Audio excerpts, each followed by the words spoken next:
आप सभी को जय मसीह की। मैं पास्टर अनिल कुमार, मैं अपने इस YouTube चैनल पर आप सभी का स्वागत करता हूं। आज की सुबह परमेश्वर आप सभी भाइयों को, बहनों को जो हमारी वीडियो से जुड़े हैं बहुत आशीष दे। आइए हम आज के वचन में चलेंगे जो परमेश्वर ने आज का वचन हमें दिया। सबसे पहले हम एक छोटी सी प्रार्थना में चलेंगे। आइए हम सब अपनी आंखें बंद करें। धन्यवाद परमेश्वर प्रभु, आज की सुंदर सुबह के लिए धन्यवाद देते मेरे परमेश्वर। तक आपने संभाला, सुरक्षित रखा, धन्यवाद प्रभु जी। जितने भाई बहन प्रभु आज इस वचन को प्रभु जो आपने हमें दिया प्रभु सुनते हैं मेरे परमेश्वर, मैं प्रार्थना करता हूँ परमेश्वर हर एक का जीवन में आज यीशु मसीह के नाम में बदलाव आने पाए। हर एक का जीवन आज यीशु मसीह के नाम में प्रभु आशीषित होने पाए। धन्यवाद देते हैं पिता, सीखने के लिए मदद सहायता करे मेरे परमेश्वर। आदर महिमा आपको देते हैं अपने यीशु मसीह के नाम से, आमीन। आइए हम वचन में चलेंगे। जो बातें परमेश्वर ने हमारे सामने रखी, आइए हम उन बातों को सीखेंगे। हम निकालेंगे व्यवस्था विवरण की पुस्तक, उसका 4 अध्याय और उसका 15 वचन हम पढ़ेंगे। आइए हम शुरू करें। वचन में लिखा, इसलिए तुम अपने विषय में बहुत सावधान रहना, क्योंकि जब यहोवा ने तुमसे होरेब पर्वत पर आग के बीच में से बातें की, तब तुमको कोई रूप दिखाई ना पड़ा। हालेलुया। परमेश्वर ने हमसे सिर्फ आग के रूप में बातें की, लेकिन हमें परमेश्वर का कोई रूप दिखाई ना पड़ा। परमेश्वर का वचन आज की सुबह में मैं यही सिखाना चाहता है। जितने लोग हैं अपने लिए कोई ना कोई परमेश्वर का रूप बनाना चाहते हैं, किसी भी रूप में परमेश्वर को मानने के लिए प्रयास करते रहते हैं, लेकिन परमेश्वर कह रहा है कि हमें उसके रूप के बारे में नहीं पता। हालेलुया। आइए हम इसका 16 वचन पढ़ेंगे। लिखा, कहीं ऐसा ना हो कि तुम बिगड़ कर चाहे पुरुष, चाहे स्त्री के, चाहे पृथ्वी पर चलने वाले किसी पशु, चाहे आकाश में उड़ने वाले किसी पक्षी के, चाहे भूमि पर रहने वाले किसी जंतु, चाहे पृथ्वी के जल में रहने वाली किसी मछली के रूप की कोई मूर्ति खोदकर बना लो, या जब तुम आकाश की ओर आंखें उठाकर सूर्य, चंद्रमा और तारों को अर्थात आकाश का सारा तारागण देखो, तब बहकर उन्हें दंडवत करके उनकी सेवा करने लगो, जिनको तुम्हारे परमेश्वर यहोवा ने धरती पर के सब देश वालों के लिए रखा है। हालेलुया। परमेश्वर का वचन मेरे प्रियो आज की सुबह में सिखाना चाह रहा है कि जब हमारे पर थोड़ी सी विपत्ति, थोड़ी सी परेशानी आती है, तो जैसा भी कोई अन्य जाति का लोग हमें भरमा देते हैं कि तुम्हें यहाँ पर परेशानी हो रही है, तुम उसके पास जाओ, या तुम उसकी पूजा करने लग जाओ, या तुम उसको मानने लग जाओ, तो तुम्हारे जीवन में शांति आएगी, या तुम्हारे जीवन से दुख दूर हो जाएंगे। हम दूसरी चीजों में अपने परमेश्वर को ढूंढने लग जाते हैं मेरे प्रिय, जो कि गलत है।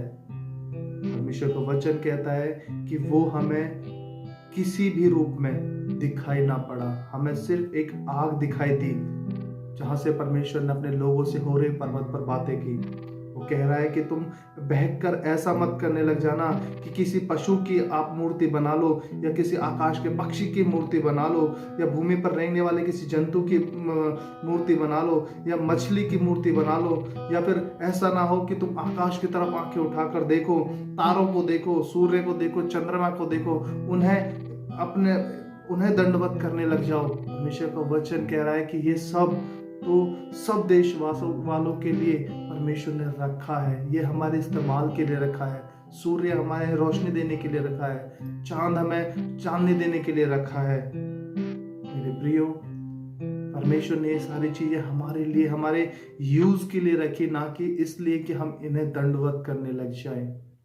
मेरे प्रियो, हमें जिंदा परमेश्वर को ढूंढना है, जो कि हमें आसानी से मिल जाता है। आइए हम इसका वचन पढ़ेंगे। 29 व्यवस्था विवरण 14 का 29 हम पढ़ेंगे। इसमें लिखा, परंतु वहां भी यदि तुम अपने परमेश्वर यहोवा को ढूंढोगे तो वह तुमको मिल जाएगा। शर्त यह है कि तुम अपने पूरे मन से और अपने सारे प्राण से उसे ढूंढो। हालेलुया। परमेश्वर का वचन कह रहा है कि जब कभी तुम परीक्षाओं में पड़ो, या जब कभी तुम्हारे पर कोई दुख आए, या कोई तकलीफ आए, या कोई संकट आए, तो परमेश्वर का वचन आज की सुबह में यह कह रहा है कि उस समय तुम उसे अपने पूरे दिल से और अपने पूरे मन से और उसे अपने पूरे प्राण से ढूंढो, वह तुम्हें मिल जाएगा। हालेलुया। हम यही गलती करते हैं कि जब हमारे ऊपर ज़रा सी परेशानी आती है, ज़रा सी विपत्ति आती है, तो हम परमेश्वर को ढूंढने की बजाय परमेश्वर पर बुड़बुड़ाने लगते हैं कि प्रभु कि हमारे साथ ऐसा क्यों हो रहा है। लेकिन हमें उस वक्त परमेश्वर को ढूंढने की आवश्यकता होती है। हो सकता है कि हमसे कोई ना कोई गलती हुई हो, हमसे कोई ना कोई मिस्टेक हुई हो कि परमेश्वर हमसे दूर हो गया, ये वो विपत्ति हमारे ऊपर आई। मेरे प्रियो, मैं आपको बताना चाहूँगा, परमेश्वर के वचन में आज यही लिखा कि हमें ऐसे वक्त में किसी भी परेशानी में हमें किसी भी ऐसी चीज को जो परमेश्वर ने हमारे यूज के लिए रखी है उसको दंडवत नहीं करना, ना उसकी कोई मूर्ति खोदकर हमें बनानी है। हमें अपनी परेशानी के वक्त परमेश्वर को याद करना है जो कि हमें आसानी से मिल सकता है। बस शर्त इतनी है कि हम उसे अपने पूरे प्राण और पूरे मन के साथ ढूंढें। हालेलुया। जब हम उसे पूरे प्राण और पूरे मन के साथ ढूंढते हैं तो वह हमें मिल जाता है। आइए हम पढ़ेंगे इसका 24। उसमें लिखा, क्योंकि तुम्हारा परमेश्वर यहोवा भस्म करने वाली आग है, वह जल उठने वाला ईश्वर है। हालेलुया। जब हम ऐसी गलतियों को करते हैं जो परमेश्वर के विरुद्ध है, तो परमेश्वर का वचन कहता है कि वह जल उठने वाला ईश्वर है। परमेश्वर को बुरा लगता है कि उसके बच्चे अपने पिता को छोड़कर किसी और ऐसी चीजों के पीछे भागे। मेरे प्रियो, मैं आपको बताना चाहूंगा कि हम कभी भी अपनी विपत्ति के समय, परेशानी के समय ऐसा ना करें, बल्कि हम उस जिंदा परमेश्वर को ढूंढें। इसका 39 वचन हम पढ़ेंगे। इसमें लिखा, इसलिए आज जान लो और अपने मन में सोच भी रखो कि ऊपर आकाश में और नीचे पृथ्वी पर यहोवा ही परमेश्वर है और कोई दूसरा नहीं। हालेलुया। मेरे प्रियो, ऊपर आकाश में और नीचे पृथ्वी पर सिर्फ और सिर्फ यहोवा ही परमेश्वर है और कोई दूसरा परमेश्वर नहीं। इसलिए हमें जरूरत नहीं कि हम किसी और परमेश्वर के पीछे भागे या हम किसी ऐसी चीजों के पीछे भागे जिन्हें परमेश्वर ने हमारे लिए यूज के लिए रखा है और हम उन्हें दंडवत करने लग जाए। हमें दंडवत करना है तो सिर्फ अपने परमेश्वर को, और जब हम उसे ढूंढते हैं अपने पूरे मन के साथ और पूरे प्राण के साथ, तो वह हमें मिल जाता है। हालेलुया। इसके 33 वचन में लिखा, क्या कोई जाति कभी परमेश्वर की वाणी आकाश के बीच में से आती हुई सुनकर जीवित रही जैसे कि तूने सुनी है? इसके 34 में लिखा, फिर क्या परमेश्वर ने किसी जाति को दूसरी जाति के बीच से निकालने को कमर बांधकर परीक्षा और चिन्ह और चमत्कार और युद्ध और बलि हाथ और बढ़ाई हुई भुजा से ऐसे बड़े भयानक काम किए जैसे तुम्हारे परमेश्वर यहोवा ने मिस्र में तुम्हारे देखते हुए किए? इसके 35 में लिखा, यह सब तुझको दिखाया गया इसलिए कि तू जान रखे कि यहोवा ही परमेश्वर है, उसको छोड़ और कोई है ही नहीं। हालेलुया। मेरे प्रियो, परमेश्वर का वचन आज हमें यही सिखा रहा है कि ऐसा कोई दूसरा परमेश्वर नहीं जो अपने लोगों को अपने साथ लेकर चला हो। जैसे मिस्र में से परमेश्वर इस सारे इजरायलियों को निकाल कर लेकर आया, उनके आगे आगे परमेश्वर खुद चला। लिखा है कि ऐसा कोई परमेश्वर है जिसने हूबहू साक्षात अपने लोगों से बातें की हो, आग में से होकर परमेश्वर ने हमसे बातें की।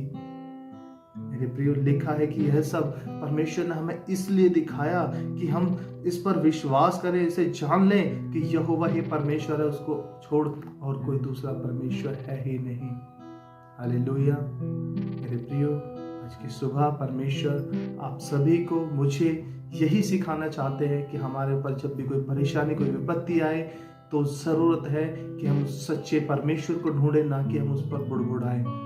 हम उस परमेश्वर को धन्यवाद कहें, हम उस परमेश्वर से प्रार्थना करें। जब हम उसे ढूंढते हैं वह हमें मिलता है और हमारी सारी परेशानियों से हमें निकाल देता है। हालेलुया। परमेश्वर इन वचनों के द्वारा आप सभी को आशीष दे। मैं आपसे बोलना चाहूँगा कि आप हमारे YouTube चैनल से जुड़े रहें। अगर आप लोग हमारे चैनल में नए हैं तो हमारे चैनल को सब्सक्राइब करें, लाइक करें, ताकि परमेश्वर जो बातें, जो रेवलेशन, जो प्रकाशन हमें देते हैं, हम उन प्रकाशनों को आप तक पहुंचा सके, ताकि आप सभी परमेश्वर के वचन में स्ट्रांग बने, आप सभी परमेश्वर की बातों को जाने, आप सभी परमेश्वर की आज्ञाओं को जाने कि परमेश्वर हमारे जीवन से क्या चाहते हैं। धन्यवाद। आइए हम प्रार्थना करेंगे। धन्यवाद परमेश्वर, जितने भाई बहनों ने आज का ये वचन सुना, प्रभु मैं प्रार्थना करता हूँ इन सबके जीवन की सारी परेशानियां यीशु के नाम में बाहर होने पाए। प्रभु जी, जितने लोग आमीन बोल रहे हैं, हाँ प्रभु जी, उनके जीवन यीशु के नाम में सुधर रहे हैं। प्रभु जी मैं प्रार्थना करता हूँ मेरे खुदा प्रभु जी, आज सभी भाई बहनों को आप छू ले मेरे परमेश्वर। प्रभु इनसे बातें करें प्रभु, इनके मनों को प्रभु आप कंट्रोल करें मेरे परमेश्वर। सारी परेशानियां, सारे दुख, सारे दर्द, सारी बीमारियां यीशु के नाम में बाहर हो। धन्यवाद देते हैं, आदर महिमा प्रभु हम आपको देते हैं। प्रार्थना यीशु मसीह के नाम से मांगते हैं।